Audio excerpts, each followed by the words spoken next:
Hello বন্ধুরা, সবাইকে কবির মিশালির সাথে আমন্ত্রণ জানাচ্ছি। আমি ইকরামুল কবির। আশা করি বরাবরের মতো আপনারা ভালো আছেন। আজকে কথা বলবো যে ইরান ইরান এবং মার্কিন যুক্তরাষ্ট্র এবং ইসরায়েলের যে যুদ্ধ, আসলে ইরানের সুবিধা কি, ইরান কোথায় এগিয়ে আছে অবস্থানগত বা আহ, সামরিক দিক থেকে। ইরানের একটাই সুবিধা, সেটা হচ্ছে ইরানের যে ড্রোন প্রযুক্তি এবং মিসাইল প্রযুক্তি। আপনারা জানেন গত কয়েক যুগে ইরান কিন্তু তার নিজস্ব প্রযুক্তি এবং গবেষণার মাধ্যমে ড্রোন প্রযুক্তিকে এমন এক উচ্চতায় নিয়ে গেছে যেখানে অনেক উন্নত দেশগুলিও সেটা করতে অক্ষম। যেমন ধরো শাহেদ ড্রোন কিন্তু খুব বিখ্যাত। বিশেষ করে আপনারা শুনে থাকবেন ইতিমধ্যেই যে ইউক্রেন রাশিয়া যুদ্ধে কিন্তু শাহেদ ড্রোন একটা ব্যাপক প্রভাব ফেলছে এবং এটাতে আমেরিকা কিন্তু খুব নাখুশ এবং ইউক্রেন এটা নিয়ে একবার কথা বলেছে। যাই হোক, এই যে শাহেদ প্রযুক্তির যে ড্রোন, এই ড্রোনটা তারা এত কম খরচে তৈরি করেছে, ধরুন সেটা 40-50 হাজার ডলারের মধ্যে তারা খরচ করে তৈরি করেছে। কিন্তু এইটার বিপক্ষে যে এই ড্রোন বা মিসাইলকে ভূপাতিত করার জন্য যে প্রযুক্তি, ধরুন একটা 50,000 ডলারের ড্রোনকে ভূপাতিত করার জন্য $2 থেকে $3 মিলিয়ন একটা প্রতিরক্ষা ব্যবস্থা লাগছে বিপক্ষ শক্তিগুলোর জন্য। তো যদিও আমেরিকা এবং ইসরায়েল, আমেরিকা পৃথিবীর মহাশক্তিধর একটা দেশ এবং ইসরায়েল প্রযুক্তিগত দিক থেকে পৃথিবীর সবাইকে ছাড়িয়ে গেছে, তথ্য প্রযুক্তি গবেষণা উদ্ভাবন, তারা পৃথিবীর সবাইকে টপকে এখন সর্বোচ্চ অবস্থানে অবস্থান করছে।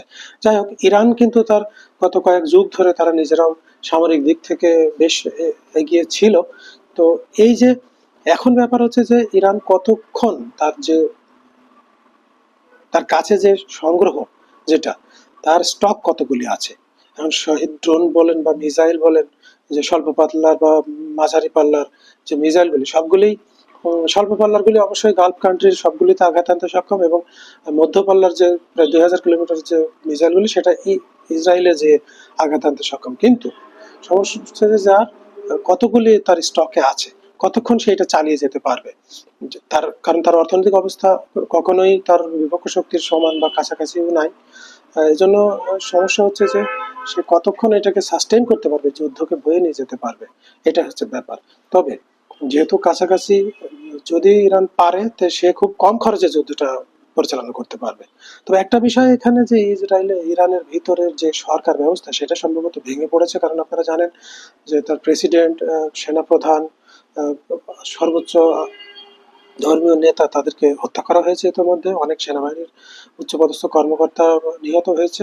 তো এই যে মানে উচ্চপদস্থ যারা যুদ্ধ পরিচালনা করবেন, আদেশ নির্দেশ দিবেন, তারা যখন হত্যাকাণ্ডের শিকার হয়, তখন কিন্তু এই আন্ত ব্যবস্থাটা ভেঙে পড়ে।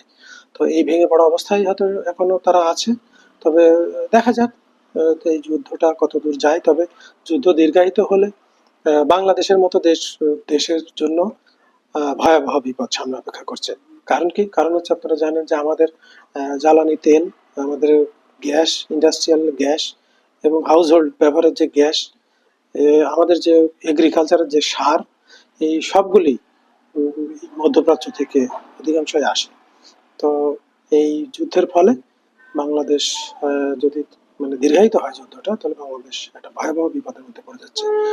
আমরা সবার জন্য দোয়া করি, যুদ্ধ বন্ধ হোক, শান্তি আসুক এবং আমাদেরকে আল্লাহ সবাইকে হেদায়েত দান করুন। আল্লাহ হাফেজ।